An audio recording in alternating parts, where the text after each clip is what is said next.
De novo, o mesmo trabalho da dispersão, alto fluxo a 60 litros, 17 centímetros, se bem acoplado. Mal acoplado na narina, 62 centímetros, que ainda é menor, né? E aí a gente bota uma mascarazinha cirúrgica e já era.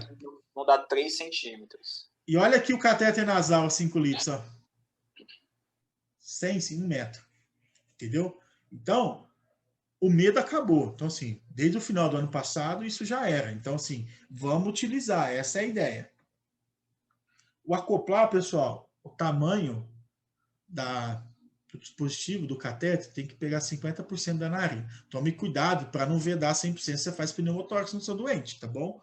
E aí, eles querem associar, por exemplo, os pneumotórax estão acontecendo pelo alto fluxo. E não, a doença gera isso. Pneumotórax, pneumomediastino, até pneumoperitônio, as coisas absurdas que vêm da própria doença.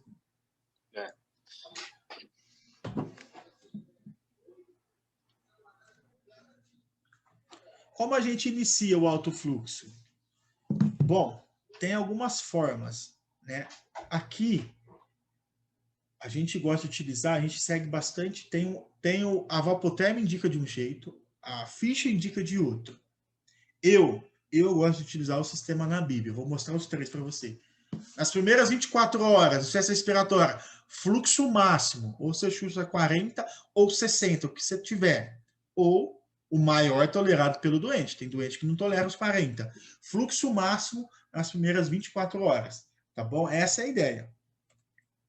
E aí, é importante suprir a demanda do doente, aí a Vapoterm vende assim, que você tem que chegar numa ideia de um fluxo, né, mínimo e máximo. Então, ele usa a base do volume corrente, em litros, né? E aí você pega o peso do seu doente e você calcula para 10 ml pelo peso.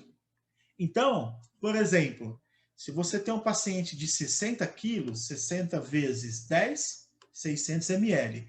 E aí você faz vezes a frequência respiratória que ele está. Por exemplo, 20. E aí você tem o quê? 12.000 ml ou 12 litros. Esse é o volume minuto do seu doente. E aí o que você faz? Você faz uma multiplicação, se ele for maior que 12 anos, de 1,3 a 2. Por quê? 1,3 é o fluxo mínimo e 2 é o fluxo máximo. Então, se o volume minuto do nosso doente é 12 litros, 12, por exemplo, vezes 1,5, 18 litros. O volume minuto que a gente tem que colocar, ou o fluxo inspiratório, aqui é 18, no mínimo, para ele suprir a demanda ou volume do seu doente. Então, a Vapoterm indica sempre essa conta. Peso vezes volume corrente a 10, né? Perdão, o peso vezes 10 ml, você tem o volume corrente, você conta a frequência respiratória e te dá o volume minuto. Você faz de 1,3 a 2 vezes esse volume minuto, é o fluxo que você tem que administrar para o seu doente. E assim você vai fazendo ao longo dos dias, para você ir ajustando, tanto para aumentar quanto para diminuir. Mas a Vapoterm também entende que as primeiras 24 horas é o fluxo máximo. Já na Fischer, é um pouquinho diferente. O cálculo. Você pega o peso do doente, né? Até 10 quilos, porque aí ele faz esse cálculo que usa criança. Até 10 quilos, você multiplica por 2. O restante do peso do cara, você multiplica por meio. Por exemplo, o seu doente tem 70 quilos. Os primeiros 10 quilos, então 10 vezes 2, 20. Sobrou 60. 60 vezes meio, 30. 20 mais 30, 50. É assim que você titula o fluxo desse doente. O da ficha é um pouquinho mais complicado, que existe uma tabela que você fica nos fluxômetros, regulando O2 e FiO2.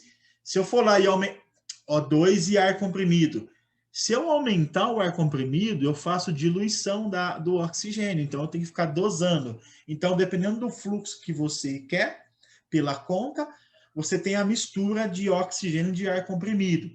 Eles têm um novo agora, chama Ervo 2, que você seta o fluxo no aparelho, mas existe o fluxômetro de O2 ainda. Você seta o fluxo, e o O2 está lá na parede. Então, se você aumentar o fluxo, mesma coisa, dilui. Você precisa aumentar o oxigênio na parede e no aparelho fica FiO2, né, lida, né? Então, é como se fosse uma célula de oxigênio. Então, são as duas formas de você ir titulando, e aí você vai aumentando e diminuindo ao longo do tempo. Lembrar que o alto fluxo é uso contínuo, viu, pessoal? Você pode utilizar assim ele um bom tempo, não tem problema. O circuito, por exemplo, da Vapotherm dura 30 dias.